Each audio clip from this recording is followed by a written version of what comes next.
Welcome back. If you've just joined us, you're watching the news at 10 live on Channels Television Lagos. A quick reminder of our top stories now. PDP candidates in the November 16, 2019 governorship elections in Bayelsa State. Doyediri sworn in as governor in the state capital, Yenagoa, after receiving his certificate of return from INEC in Abuja. Police imposed dusk-to-dawn curfew in Bayelsa State for 3 days, following violent protests by some residents over Supreme Court's judgment declaring Doyediri as Bayelsa State Governor. Acting chairman of the EFCC leads members of the National Youth Service Corps and government officials in a march against corruption, challenges Nigerian youth to take up crusade.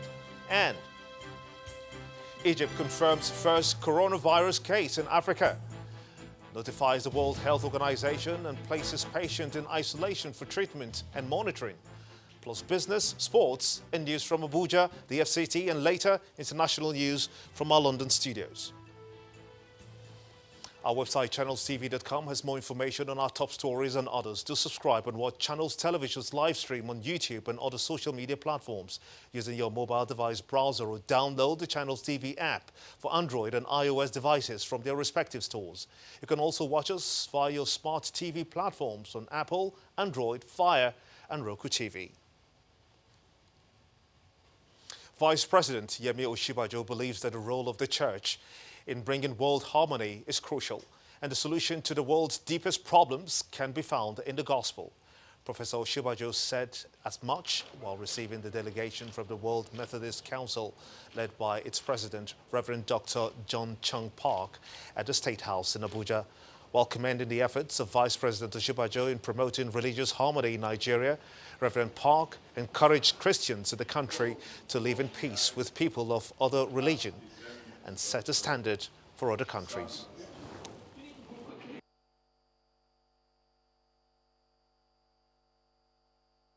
Nigeria is the largest democracy in the continent of Africa. 200 million, more than 200 million people. And this is a big country. And so even though you have a few problems inside, but still I think that you have greater future. Amen. You have the great spiritual, economic potentiality. The way you have led your country in harmony between Christians and Muslims, I think that is a great model for the rest of the world. So don't be discouraged by a few problems. Go ahead with hope and faith and love. Try to live in harmony and to live together.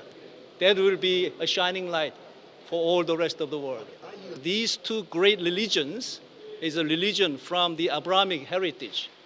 We share the common heritage. So we shouldn't be in conflict.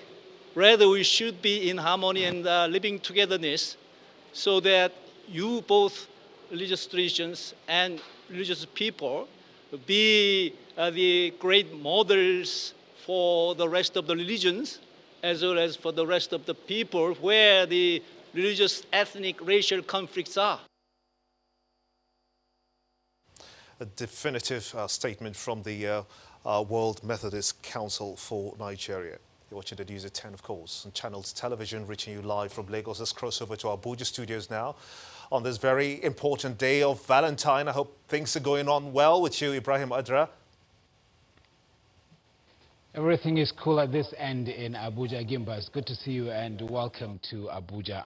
Almost 7 weeks after the police foiled a bank robbery in the Mpape area of Abuja on the 28th day of December 2019, 5 suspects have been arraigned before Justice Ajoke Adepoju of the FCT High Court in Abuja. The suspects are standing trial on a 5-count charge bordering on conspiracy to commit armed robbery, illicit possession of firearms and armed robbery. They plead not guilty to all charges. After taking their plea, the court adjourned till the 13th of March this year, while ordering the suspects to be remanded at the Kuje prison. We are satisfied with the proceedings of today. All the defendants were in court, and the court has obliged us, and they are proper before the court now for trial. As you are aware, 13th of March has been given for definite hearing. As part of my application, you heard me when I say that we are prepared on our part to, even if it is within 1 week, we are home and dry with our case, we close the case of the prosecution.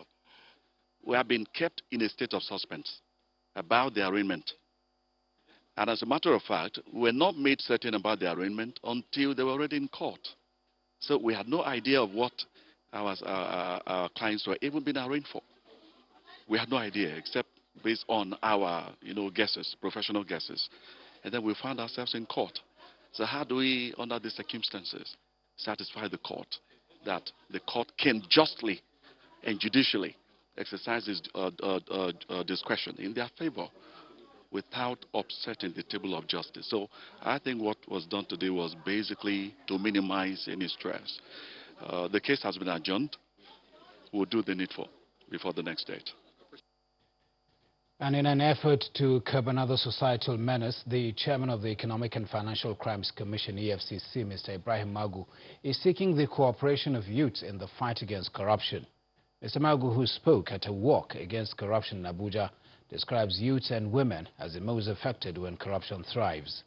Officials of the EFCC and members of the National Youth Service Corps took to the major streets of the Federal Capital Territory to sensitize Nigerians on the impact of corruption on the nation's socio-economic development. The Minister of Sports, Mr. Darius Sunday, and Minister of Women Affairs, Mrs. Pauline Talon, as well as other government officials, also joined in the walk. A 2019 survey of the United Nations Office on Drugs and Crime estimates that a total of 675 billion naira was paid in cash as bribes to Nigerian public officials in 2019. It also estimates that 117 million bribes are paid in Nigeria on a yearly basis, an equivalent of 1.1 bribes per adult. The shocking revelation is perhaps why the Economic and Financial Crimes Commission is sensitizing the nation's youths on the dangers associated with corruption.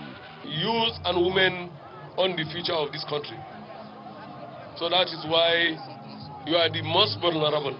You are the victim of corruption. You are the most affected when it comes to evils in corruption.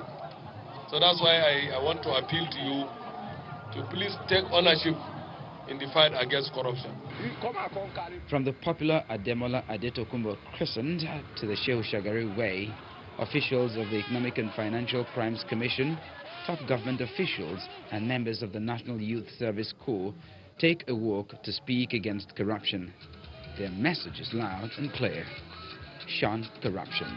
Any fight against corruption that does not involve the youth of this country will not succeed. Imagine the youth coffers. They're in every nook and cranny of this country, in local government areas, the wards, states, everywhere, in institutions working. This is the time to enroll them, to engage them as foot soldiers and ambassadors in the fight against corruption. As mothers of the nation, we join forces in totality to fight against corruption, because this is a duty that we are doing for ourselves now and the future. And for over 2 hours, the march continues to other parts of the city to draw the attention of youths to the ills associated with corruption. Hopefully, this will go a step further towards winning the federal government's anti-graft war. Also in other parts of the country, the state offices of the Economic and Financial Crimes Commission also held similar marches. Members of the National Youth Service Corps and some state governors took part in the processions. Transparency International's 2019 Corruption Perceptions Index ranks Nigeria 146 out of 180 countries, dropping 2 places, having scored 26 out of 100 points, making Nigeria one of the most corrupt countries in West Africa. Perhaps it's why the Economic and Financial Crimes Commission is enlisting Nigeria's successor generation across different states to be at the vanguard in the fight against corruption with a 10 million man march. For the southern states of Abia, Anambra and Enugu, the EFCC enlists members of the National Youth Service Corps, joined by some governors who agree that the Nigerian youths must say no to corruption as they march the streets. We have found out that a lot is happening within the youth in terms of corruption, so we want to use them. They are more in population. The future belongs to them. They have a lot of strength, they have a lot of energy. So if we have to see that we create that awareness. There was also a march against corruption in Lagos. Similar walks take place in the north-central states of Benue, Kwara and Plateau, where they are unanimous in their position that corruption kills, so it must die first. The objective of this exercise is to enlist the support of Nigerian youth. You know, it is said that the youth of today are the leaders of tomorrow. The fighting of corruption can only start among us, not just only those from the political parties. The governor of Kwara State appreciates the efforts of the EFCC. We appreciate the EFCC. They've given us over 100 million. They've invited us to collect over 200 million. They've made a lot of recoveries. And by their efforts, we're starting the new 2020 budget with an opening balance of over 7 billion naira. Its Plateau State counterpart appeals to core members to initiate the anti-corruption campaign in secondary schools. I know that so many of the coppers are also in secondary school.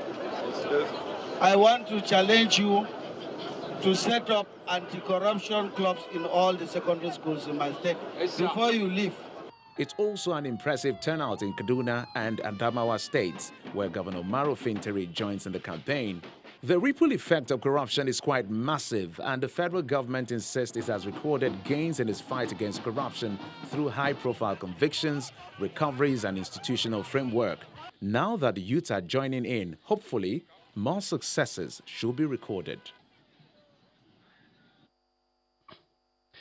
And that's it from Abuja, but still ahead of the news at 10. Federal government transfers ownership of all mining license 98 to Nigerian Petroleum Development Company. That's on Business News. Join us again.